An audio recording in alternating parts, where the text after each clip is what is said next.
Welcome to the Blooming League of Original Podcasts. Welcome to the 8th episode of And the EGOT Goes To, a breakdown and predictions podcast for the major US-based award shows. Today we continue our first season with a 9-episode miniseries on the 2023 Tony Awards. I'm your host, Spencer, and with me is our panel. Hello, I'm Kate Ranking. I am a Theater is Life on TikTok and YouTube, and I love seeing theater. Hi, I'm Ashley Hufford. I'm Ashley Hufford on Instagram and TikTok. And I also love seeing theater. Hi, I am J.T. Tranberg, and I also love seeing theater.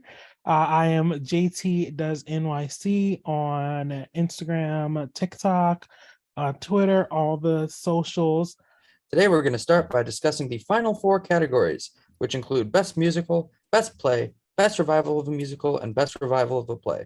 We will also be discussing the Special Tony Award, which is an award given for lifetime achievement in the theater. So let's start with that. The Tony Award for lifetime achievement in the theater is going to Joel Grey and John Kander to discuss both. Obviously, they are both also connected because of both Cabaret and Chicago. But it's important to talk about both of them individually. Joel Grey has been on Broadway in Come Blow Your Horn, Stop the World, I Want to Get Off, Half a Sixpence, George M., Good Time Charlie, The Grand Tour, Wicked, Anything Goes, and The Cherry Orchard. As a director, he co-directed the 2011 Broadway revival of The Normal Heart with George C. Wolfe, and also helmed the recent off-Broadway hit Fiddler on the Roof in Yiddish. John Kander is best known as one half of the legendary Broadway duo of Kander and Ebb, a collaboration that gave us such musicals as Zorba, The Happy Time, 70 Girls, 70, Chicago, The Act, Woman of the Year, The Rink, Kiss of the Spider Woman, Steel Pier, Curtains, The Scottsboro Boys, and The Visit. He is currently represented on Broadway with New York, New York, a new musical that combines Kander and Ebb's songs written for the 1977 film of the same name with a number of songs from their extensive back catalog, along with original songs written by Kander with lyricist Lin-Manuel Miranda, and by the musical Chicago, which has been running as a revival for 25 years. He said, "Suck it, Angela Weber. I have the record now." Yes. He's having a great month. So obviously, very well deserved. This is we're going to give these awards to these people before they die category. Not wrong, Better late but- than never. The main reason I want them to transfer Yiddish Fiddler is because I want Joel Grey to win a directing award. Like Yiddish Fiddler is one of the best directed things I've ever seen in my entire life. I really Like- need them to at least bring it back so I can see it. And I'm like, just do it. I'm like, Yeah. do like a short run. Do like a short run at like Circle. I don't care. Like do a Circle the like Square a, is busy. Yeah, I definitely want to see it. right. I'm like, do a Oh. 12. Again, it's funny. Sorry, I just totally took us off a tangent, but like, I'm aware it's not a Hanukkah show because it's the Fiddler on the Roof has nothing to do with Hanukkah, but it like feels like a holiday show. Like I always feel like in It my head, does. right, like it's not like there's literally never a mention of Hanukkah. There's no like holiday really in Fiddler on the Roof. In my head though, I'm like, this is our holiday show and they should do it every holiday season. Like bring it in for like bring in Christmas Carol for 12 weeks, bring in a Fiddler on the Roof for 12 weeks, like but No, and do it at like the James Earl Jones Right. or like somewhere small, no, or if what they did a the very Golden- limited, if they did a limited run of Yiddish Fiddler on Broadway, like Joel Grey would win for direction and it'd be Yes. amazing. And it would do, I think he would do well for a short run. Like, obviously I'm not saying a show in Yiddish with subtitles is not going to be like a long running Broadway production, but and the fact that both of them are working as much as they are. John Kander is 96 years old. Joel Did Grey you- is 91 years old. and not to be this person, but like I was watching that interview, John Kander is so with it. Like he is Yeah. not like there is no like, elderly anything happening. Like he is so smart and so brilliant. And like they did this sit down with him and Lynn. My friend Rebecca filmed it. And it's so insightful. And like you just watch it and you're like, this guy knows so much and he's still like able to do so much. Like, and he's clearly like him and Lynn are having the time, whether or Yes. not you liked the score of New York, New York, him and Lynn are having the time of their life working on that show. Like they are just having such a good time. Well, and everything Lynn has said, Lynn is like, I have to keep up. Like he's going too fast for me. They wrote maybe this time during like a dinner, like an hour-long dinner break. Like they were talking about that at that cabaret thing where they're like, literally, they were like, they wrote a song in it half an hour, and it was like maybe this time. To be fair, it's like one chorus repeated over and over again. So But that is one of the Well, no, most but- iconic musical very theater songs iconic. literally ever, and they wrote it in 30 minutes or an hour. Well, and whatever his it's story saying. about the song New York, New York too, about how De Niro didn't like the song they originally wrote. So they were grumbly and complaining about it and wrote the song in like 20 minutes and came back and he was like, that's perfect. And it's now one of the Amazing. most literally iconic songs ever written about the Yes. greatest city in the world. I also did- think we cannot talk about Candor and Ebb without me shouting out 70 Girls 70. If you have not listened to that recording, it needs to be an encore show in the next few seasons because they have not done it yet. It is literally about these old women stealing furs from department stores to try to buy their retirement home back. Like it is one of those wild shows with a wild plot, and I need more people to listen to it. And the music is fantastic. Well, and also the other thing about John Kander is, Fred Ebb, who was his longtime collaborator, died in 2004. Yeah. And he's been finishing. Well, I mean, he's had multiple new shows. He's had, 1, 2, that doesn't count that Survival, 3, 4, I think 4 or 5 shows since Ebb's died. And one of my favorite Kander and Ebb shows is Scottsboro Boys, which was after Ebb died. And I think that just, to have worked with someone for as long as he did and then continue to make new work. I mean, look, the stuff in New York, New York, as Ashley said, whether you like it or not, that he is enjoying himself and writing new music. And as we have seen, some people just, want to work. There's people like, I always equate like Paul McCartney to this. Paul McCartney has enough money. He does not need to tour, but he loves doing what he does. He loves performing. And I think it's a similar thing with the Andrew Lloyd Webbers, the Alan Menkins, the John Kanders, who don't need to do more, but they want to write. And sometimes it's successful and sometimes it's not. Bad Cinderella. But But it's I think impressive. that's- Again, you're right. It's impressive. It also like that. You don't use it, you'll lose it. And he's like, I'm not Yeah. losing it. It is staying with me. He'll be 105. He'll still be writing musicals. Well, and I know we all joke about Andrew Lloyd Webber, but the fact that the same person wrote, like this stylistically, a lot of his shows are very different. Like you have wrote School of Rock in there, you have All Phantom right. in there. Respectfully disagree. School of Rock can and Phantom tell- could not be more different. You can tell that it's him. You can tell that Yes. it's him, and you can tell which songs he added to School of Rock because, except for "Stick It to the Man," they're Ooh, not breaking rock songs. breaking news. Jordan Fisher is leaving Sweeney June 18th. Oh wow! Huh. Good. That's interesting. Does it say why? Does it? Uh, Who's his replacement? no, it doesn't say. And June 18th, I'll be hanging out my Anthony hat and bidding farewell to this dark and twisted world that is Sweeney Todd. At this time, my extraordinary production comes to an end. The journey ahead portraying Anthony has been nothing short of magical. Every moment on stage. My incredible castmates, creative team, thank you for embracing me and making this experience one that I'll cherish forever. All of you amazing audiences, blah, blah, blah. Join me as I take my final bow on March 18th and let's create the evening of magic, memories, and of course, mayhem. I mean, he does have a new-ish baby. Yeah. I mean, I wonder if Gaten would have left with him, but now he doesn't have to because they're not filming Sweeney Todd Strangers anytime true. soon.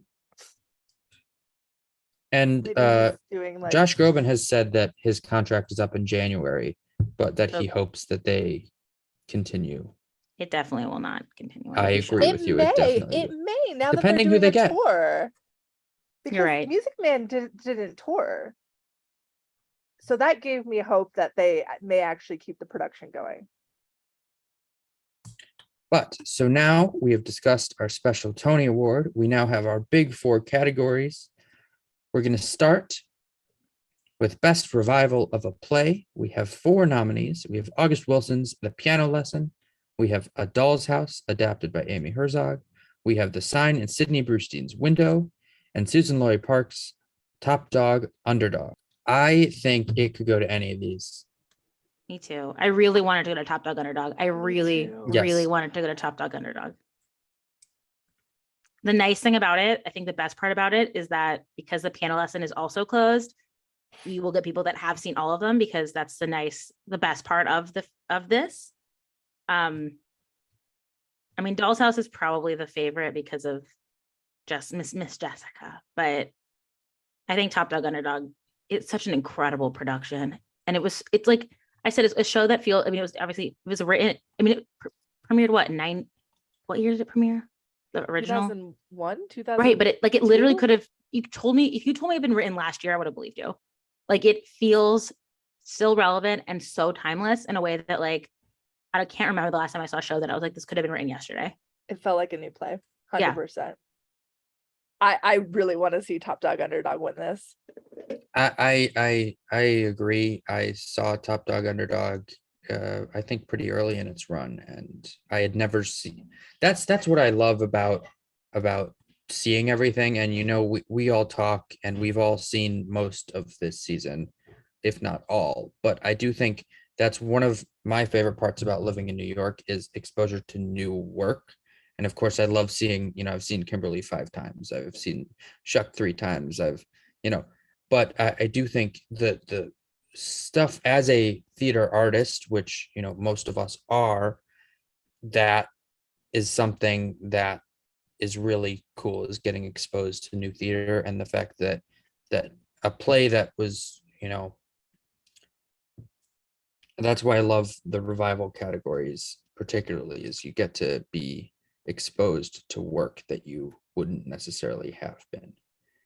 And look, we'll see that again next year with another Ibsen adaptation. Don't remind me. I don't really care about the play. I'm just excited to see him, but we have Jeremy Strong in An Enemy of the People next year. Oh my God, and I forgot about that. I am publicly claiming myself as an Ibsen hater. So If I was like, And- Kate has famously loved all Ibsen work and all productions of all Ibsen things. I have yet to see any of his plays that I enjoy. Yeah, Is I that remember also- when, Is that also Amy Herzog though, right? Or no? Amy Herzog Yes. is doing it. Yes. Okay. Yes. yeah, I think I texted you, Kate, about Doll's House because I was debating seeing it, and you were like, it's a good production of a play I hate. 100% accurate. And honestly, I wouldn't be mad if it wins Best Revival because I think it's going to be the best production of A Doll's House that we ever get. But I truly detest that play. And speaking of revivals, we'll go to Best Revival of a Musical. We have 4 nominees. We have Stephen Sondheim's Into the Woods, Lerner and Lowe's Camelot, Jason Robert Brown's Parade, and Stephen Sondheim's Sweeney Todd, The Demon Barber of Fleet Street. Into the Woods, me please. For me, this is the most outside of like supporting actress in a musical. This is the most interesting category to me because I literally don't know what they're going to do, and it's so interesting. Like I could see it going. It could go so many ways. It could go. I mean, obviously, like we say that but like it literally could go to any of these, and I would not be surprised. You know, prior to the nominations, I thought it would go to Parade, but then Into the Woods got the number of nominations that it Yeah. got. And Into the Woods is one of the reasons that I make theater, that I love theater, and was one of the first shows I ever was a part of. I love that show. I love this production of that show. And so it gives me hope that it'll win. It will be well deserved. But I think any of these, I mean, I haven't seen half of them, but Camelot I have tickets for right after the Tonys. Hopefully I'll finally be able to see Sweeney at some point. But I think Into the Woods is who I hope gets this.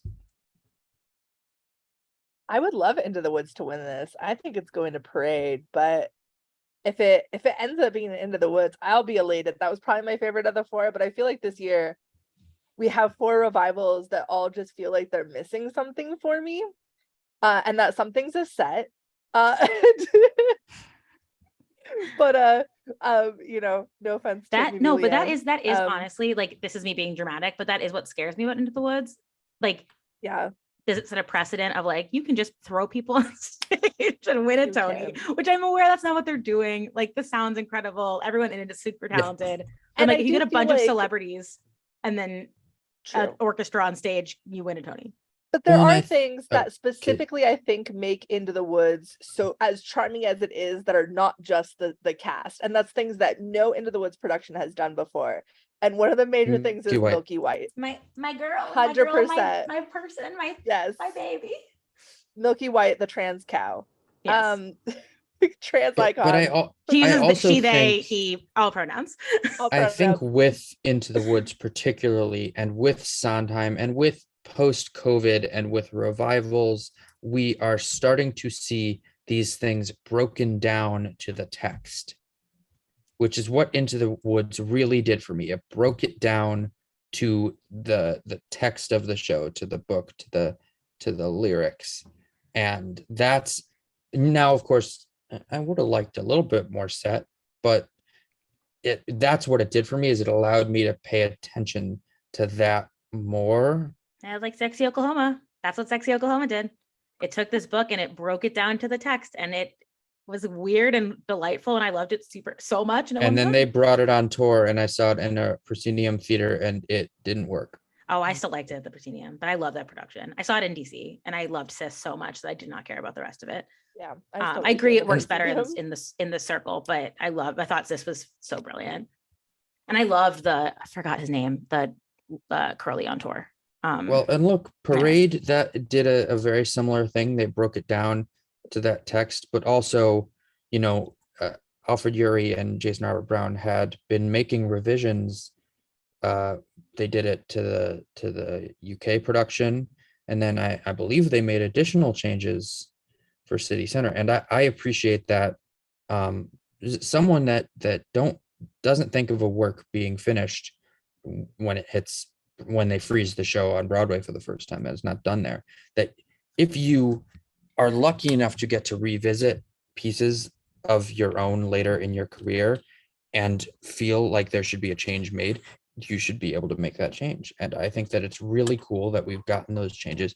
There's some, I don't remember what the song is, but on the new cast recording of Parade, that's just like, which not The Carol, Parade but cast recording Parade. is also X. I love the Parade Yes. cast recording. Someone was like, it sounds too clean, and I was like, I don't know what you. Hammer of Justice. I hate that song. That song. Okay, but like coming It's- right out of You Don't Know This Man into like this like funky thing is so cool. But People of Atlanta is such a good song. People of No, Atlanta is my favorite song on the original cast recording. So the fact that they cut it and replaced it with whatever Hammer of Justice is heartbreaking to me. I'm still mad that Joseph Grayson Joseph Grayson. Yeah, just Joseph Grayson did not get nominated. I'm well, surprised. and to bring up something that all four of these have in common, they all have a large orchestra. Yes. That's true. And I think that that's part of what we're getting now with revivals of musicals are minimalistic sets with large orchestras. That in fact And- is the trend of all four of these shows. Yes. I'm an And expert on musicians. I was about to say, now. Kate, what is your opinion on Every single one of these shows, except for Into the Woods, went well above the minimum of the theater that Yes. they're in. So Kate hated all of them because Kate hates orchestras. I heard. Yeah. Kate hates Yes. all I'm And- very live music. anti-musician. Sorry. Kate and I also have very different opinions on what's happening right now as well. That makes sense. Yeah. Yeah. No, but I think that getting to hear, especially, you know, Jonathan Tunick, two of his original orchestrations, back with their full original size, is something special. Same with Sweeney. So getting to hear Sweeney from the Well, orchestra is one of the most magical things I've ever experienced.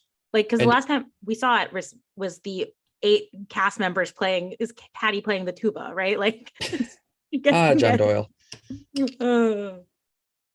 But don't get me wrong, And I love it sounds so much better with a full orchestra. so much better. And I will say that's another thing. The Tony voters all saw it from the orchestra. They did not see it from the back of the mez, where you can literally not hear people, where the sound design is so poor that you're literally like, what is Jordan Fisher singing, or is he just mouthing words to music? Like, that's like you could not hear a word Jordan Fisher was saying in the back of the orchestra, in the back of the mez. And also with Sweeney, you know, you have an orchestra that is under the hand of Alex Lacamoire, one of the most well-renowned music directors of our time. And, you know, I just think all of these, I think, doesn't Camelot have like a 30-person orchestra or Yes, something? It does. That's I counted. Crazy. That's crazy. That is nuts. Yeah. Coordinating subs for that orchestra must suck. But yeah, these are all big orchestras. These are all big, large scale, other than set revivals. Which I think also talking about, as I think Ashley said before, with the celebrities and all of these have either Broadway celebrities or Hollywood celebrities or music celebrities in them. You know, with Into the Woods, you have Sarah Bareilles. Camelot, you have Pippa Sue. Parade, you have Ben Platt. Sweeney, you have Josh Groban and Lee Ashford. And I would say Jordan Camelot Fisher probably is and your, Gaten your Matarazzo. least celebrity one, because Pippa is a celebrity to us. Yes. But what my parents would have no idea who she is. Well, I think that you should include her because of the Hamilton. Like, I think. No, but she's Broadway. I mean, she's Broadway. Yeah. She's Broadway royalty for sure. She also is like one of the hardest working actors. She was in like 4 major productions this year. Like, girl is doing the work. But like, it's not like my parents like would go to see, like, they know Josh Groban, they know Ben Platt, they know Sarah Bareilles. Like, they would not, they wouldn't know any of the people in Camelot. I just put her on another level of she's in between there because like more people know her than know like the average Broadway person. You're right. Because I would, if my dad was like, oh, who's in Camelot? I go, oh, you know, the wife in Hamilton from the Disney Plus pro shot I made you watch. And you go, oh, that. Yeah. That's exactly how that conversation would go. Directly. I would say Jordan Donica and Andrew Burnap are famous to theater people. Yes. And Philippa's I agree that Philippa's more famous than a traditional Broadway person, but I just didn't want her to be, not that she shouldn't be on the same level as Sarah Bareilles, but you know. No, and she I think the reason that Sweeney Todd is on Broadway is Josh Groban said, I want to do Sweeney Todd. Yes. He says, I want to play Sweeney Todd and I want Allie Ashford to be Mrs. Lovett. And they were like, done. Which I don't think is the same as Parade. You know, Parade is different. You know, Ben Platt has wanted to play it all of his life, but that was Michael Arden asked him to do a workshop a while ago. Now, the reason it transferred might be Ben Platt saying, doing that work. But I think that, the king, and I say this with all the love if you're listening, Ben Platt, king of Nepo babies, but deserved. He's very talented, but it's helpful when your dad is one of the richest producers on literally the planet Earth. But you know what? Jonah Platt's not as famous, so it's not just the nepotism. You're not wrong. No. Like, Hey, again, Ben Platt is a very, very talented Nepo baby. Most Nepo babies that get somewhere, especially in the theater world, you have to have talent and you have to be able to. Well, and I think I'd say a lot of people don't know Ben Platt's backstory. Like, you have to, it's not like his dad is a famous actor. Like, his dad is you have to like you have to be very in the, but you have to be in the know to understand, like, to know who Mark Platt is, to understand what Mark Platt has done for the entertainment industry, to be aware of Ben Platt being the Nepo baby that he is. It's why it's annoying to me. People are like, Beanie's Nepo baby because her brother is Jonah Hill. And I was like, that's not how that works. Jonah Hill. And what was interesting is I was watching an interview with Robert De Niro, whose son is in The Sign of Sidney Brewster's Window. And the casting team didn't put the last name De Niro with the dad De Niro together until Robert De Niro showed up on opening night at PAM. Yeah, because he's Black and people don't realize that white people can have Black children because white people can marry. It's like, that's what's so crazy to me is people are like, what? And I was like, yeah, I don't know if you know this, but just As someone who just finished Legendborn last night, this is very, it's just like, are you kidding me? Like, anyway, very appropriate. anyway, the opposite of a Nepo baby because they had no Yeah. idea. Yeah. And then you have people like Maud Apatow. But that's a whole other thing. Do we think, sorry, unrelated, but kind of related. Do we think Maud is coming to Broadway? Do you think that's what they're going to do? They're testing it out in London and they're going to bring Maud and I can see Alex. it happening. It's Right. possible. that to me makes the most sense if like they're definitely not getting Jesse and Eddie and they want to bring it anyway. But I think it depends on how they're received. Yes, that's why. The Jeremy Jordan Little Shop news was also interesting this morning. Ugh, boring. Boring. Yeah, no, I Yeah. agree, but just I'm annoyed. like, I'm annoyed because I want to see Joyce so bad, but I really have no interest in seeing Jeremy Jordan. I mean, I really liked him in Little Shop, but sorry. I'm a huge, not huge. I'm a large Jeremy Jordan fan. And I was like, oh well, do something else. Yeah. no, I mean, he was the one time I have seen Little Shop. I have tried about 37 other times for the lottery. I have not won a single lottery since December. And I've been entering every day. So my luck has been terrible. And one of the ones that I've been entering is Little Shop. Because I really just want to see that production again. I now also want to see Joy, and I really want to see Drew Gayling and Brett Oscar. So for today's advertisement, we are going to be talking about our favorite theater diary app, Mezzanine. Mezzanine is a theater diary app for iOS, and users can log the shows they see, add ratings and reviews, and build wish lists of the plays and musicals they're excited about. Think Letterboxd or Goodreads, but for theater. All four of us on this panel use Mezzanine extensively, and we are all big fans. If you are a big fan of the app, you can also support it by becoming a patron. I love the Mezzanine app, mostly because I book a lot of theater, and there have been cases where I have booked 2 shows at the same time, and Mezzanine keeps me from doing that. But I also just love, I am also a patron, and so I can add in my photos that I take at the theater to all of my diary entries, and so it's nice. It's a nice little just pocket reminder of everything that I've seen. I also use it to keep track of how many shows I've seen throughout the year. And one of my goals is to see a show in all 50 states. And it saves your location for, it saves the location of each theater that you go to. So you can see a map of all of the places that you've seen theater in, which is really cool. It also keeps track of what Broadway theaters you have seen shows in. Same thing with West End theaters. I have seen shows in 37 of the 41 Broadway theaters, and I will finish the other 3 hopefully this year. And then we just need to wait for the Palace to reopen. You're so close. I'm so close. It's just because I haven't seen Lion King and Aladdin yet. Oh, fair. Lion King was my 41st theater, so I get it. And I still have Sweeney Todd to see. Okay. But yeah, so we love Mezzanine here. You can actually follow all 4 of us on Mezzanine to just plug all of us as well. And Mezzanine is also like a social network, so you can see what your friends are seeing and look at their ratings and read their reviews, which is something really great when there's a show that you're not so sure that you want to see or not, and you can see whether your friends liked it. And as Kate said, it is something that we all use to keep track of what shows we see in a year, how many of them we see. And so, like, I've seen 30 shows so far this year, and last year I saw 76 shows. Kate, you probably saw a bunch more than me. Yes. I have seen way too many shows. I'm almost up to 100 this year alone. That is unbelievable.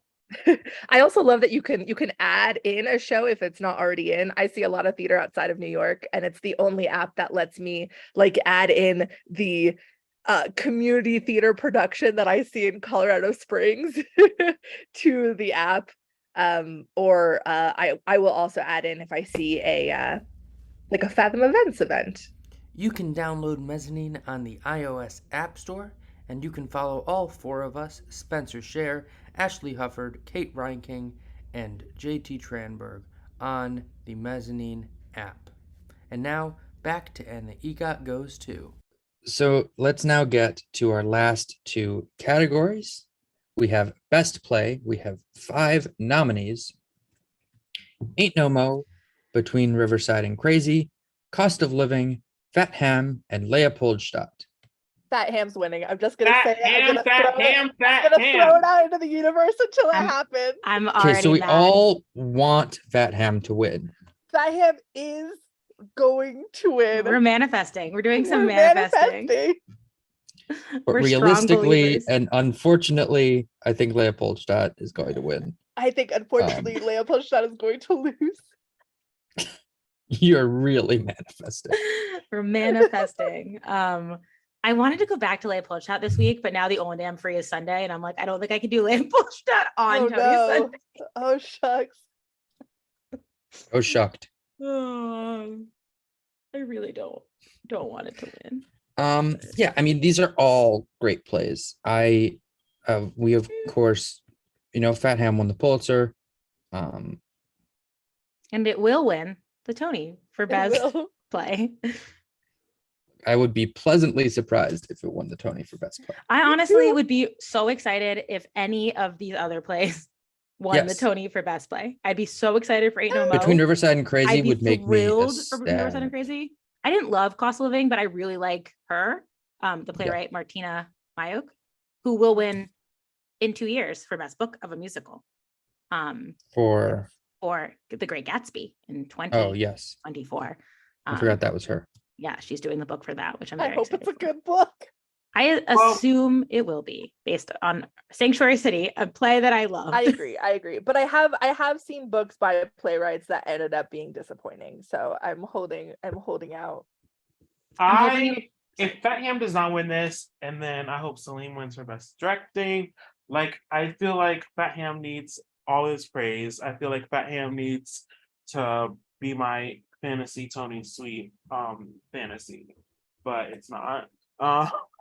But it can at least win best play. I know. I really And want it. but that's I the don't- hope. But we all know what Tony voters like, and it's Leopoldstadt. But they're getting Prayer for the French Republic in 1 Yes. Correct, year. which is such a better play. Which Such a should better play. win. 1 year. 1 year. All they have to do is wait 1 year. 2022, I saw 200 shows.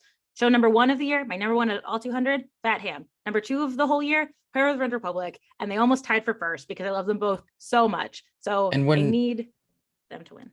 When that announced his transfer, I was shocked because it was also like 6 months after its run. But I love that play.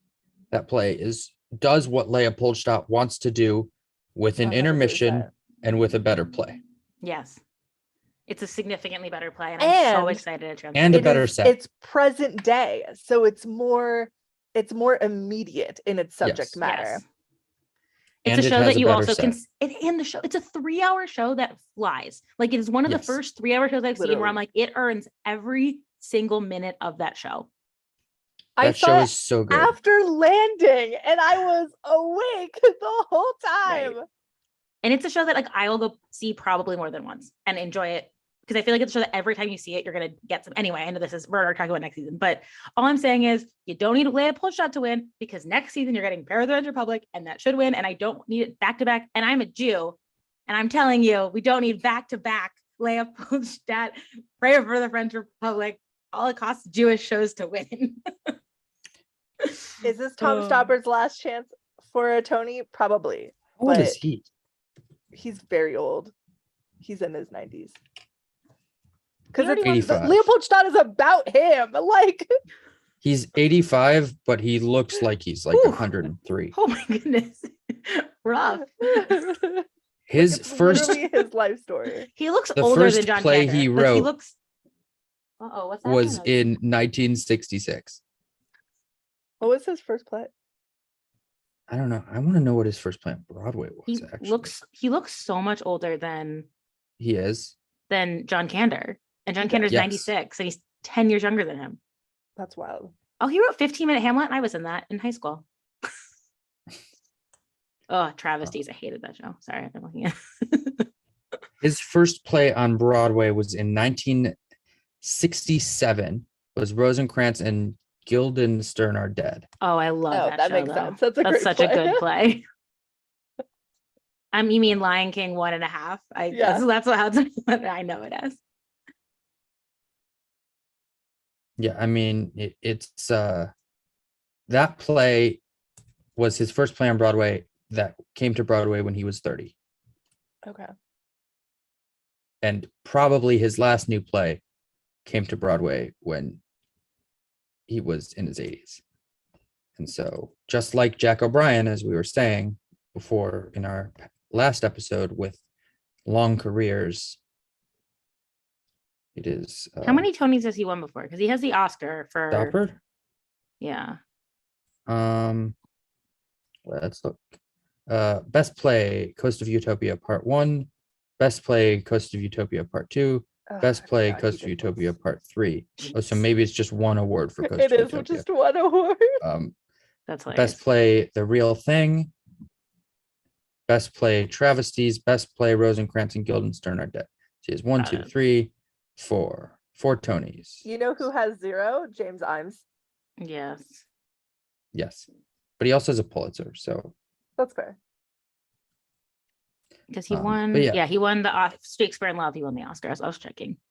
And so we hope, of course, Fat Ham, and we're manifesting Fat Ham. But I do think in the end it would go to Leopoldstadt. Yeah. Everybody, we need you all to manifest together. Or Ready? maybe Ain't No Mo. I mean, I would, if Ain't No Be Mo won, great. I would cry. Like I would literally Yeah. cry from happiness. Like, If Mo wins one award, I needed to go to Stevie Walker Webb, and that would be amazing.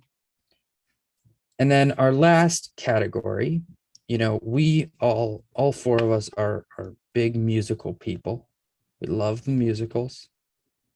I'm majority. See, that's not a word. I mean, it is, but it's not being used correctly. I see more musicals than I do plays. There we go. That's what I'm trying to say. I'll say and technically I saw more plays this year than musicals, Yeah. but that's because there are just more nominations. Yeah. When it comes to the season. Yes. I tend to repeat musicals more than I do plays, although I saw Leopoldstadt 3 times. I'm so sorry. I've seen Leopoldstadt and Shucked the same amount, which I think is funny. I mean, same. One for each.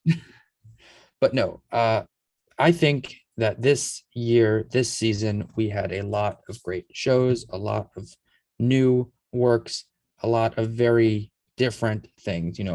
All 5 of most of these shows are pretty different from one another. And so I think, when you're talking about this award, it's combining all of the different elements. It's the design, it's the directions, it's the score, it's the book. What is the best overall show? And so we have our 5 nominees. We have Anne Juliet, Kimberly Akimbo, New York, New York, Shucked, and Some Like It Hot. I happen to really, really love 4 of these shows and moderately like one of these shows. I really hope, and the show that truly deserves this is Kimberly Akimbo. It is the best musical of the year. It is one of my favorite musicals of the past 10 years. Wow. That's a big I statement. love That's this high show praise. so much. And I really hope it wins. Obviously, I would not be unhappy if Shucked took this away from them. I think it's I think unfortunately for everyone, it's a 2-horse race here, and it's Some Like It Hot or it's Kimberly. I do think in your favor, from everything I've been seeing and hearing and looking at other awards, I think Kimberly has been slowly pulling away from the pack in a really exciting way. But I think it'll either be Some Like It Hot or Kimberly. Did you see it? This is going to be really niche. There was an interview that I saw this morning that my dad sent me. Shout out to my dad who listens to this podcast. About in the Forward, which is, the Jewish news organization.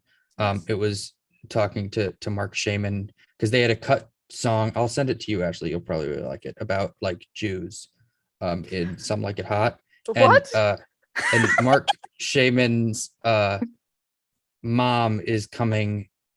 She here I quote from Mark Shaman. Did they prepare speeches for the Tonys? He says, my mother turns 95 2 days after the Tonys, and she's schlepping up from Florida, and she's in no shape to be doing that, but she's like, I want to be there when you win that Tony for my birthday. So now I not only have the, will we win, will we won't, but now I'll ruin my mother's 95th birthday if we don't win. I keep telling her, like, there's this show called Kimberly Akimbo, but she doesn't want to hear it. So Mark Shaman himself thinks that Kimberly Akimbo will win.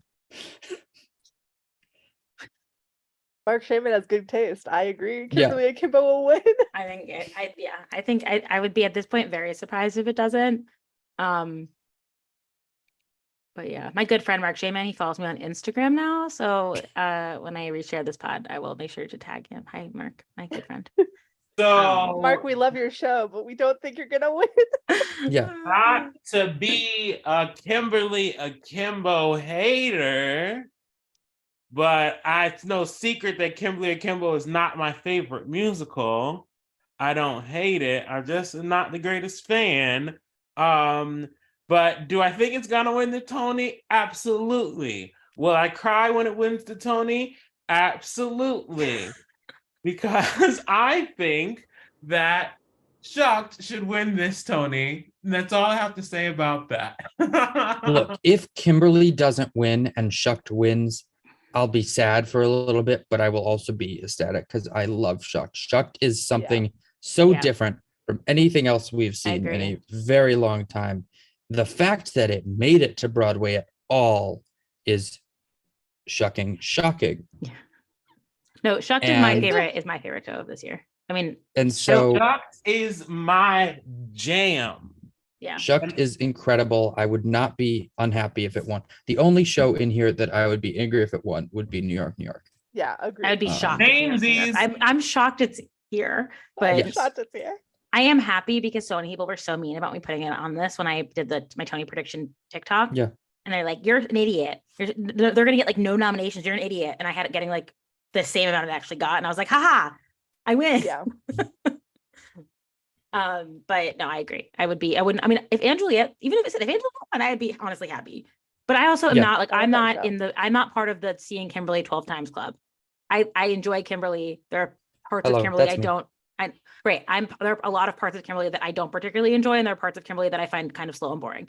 And it's not a cast album that I think for me works as well as Shucked, which I think a lot of those songs work on their own, where I think Kimberly are very specific. And I do really like Kimberly, but so many good songs in Kimberly this time now. But those they're all very like Kimberly songs. But I mean, you know what I mean? That's like true. like Shucked, I think a lot of the songs in Shucked, like you can play on they you know what I mean? Like they play in a playlist of other songs.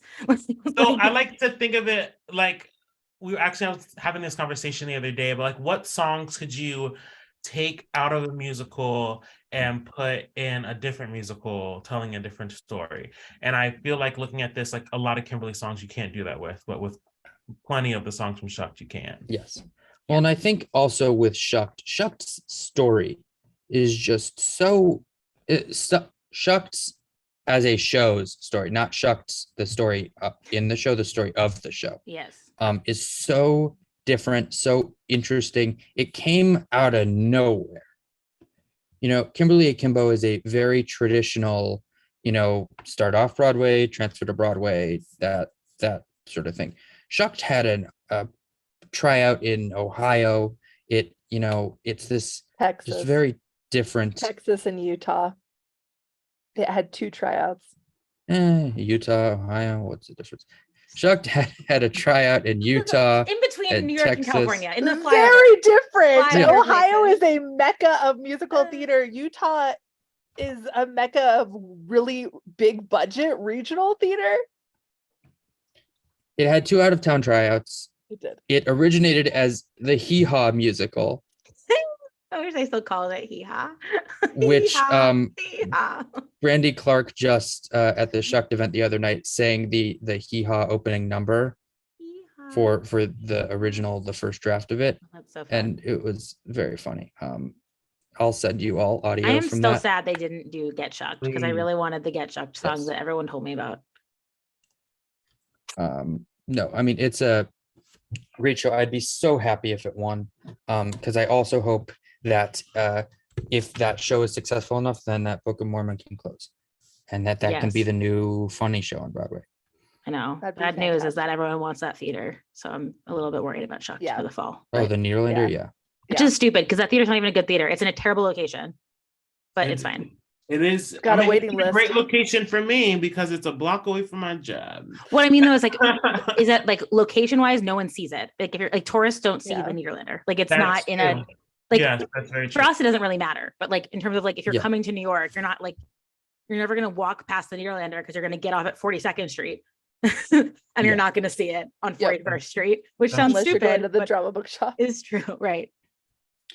But so now we are done with our predictions and our conversations about the 2023 Tony Awards. We are now going to post Tonys. We'll have a recap and a conversation with hopefully a Tony winner from this season. We are having conversations with a bunch of different people.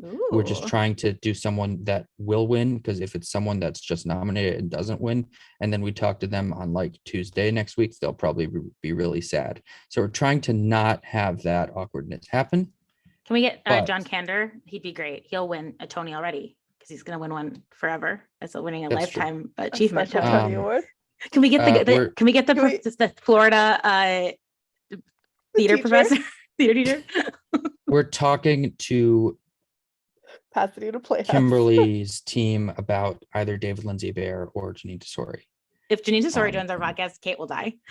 Yeah. We'll watch Kate. If fall. David Lindsay Bear joins our podcast, I will die. I saw But Funny yes, Mirrors when I so- was like too young to see Funny Mirrors. So I'd like to thank all of you listeners, and also this panel. This is a wonderful panel, and hopefully we'll be able to continue this for next season once we get there, and hopefully start a little earlier.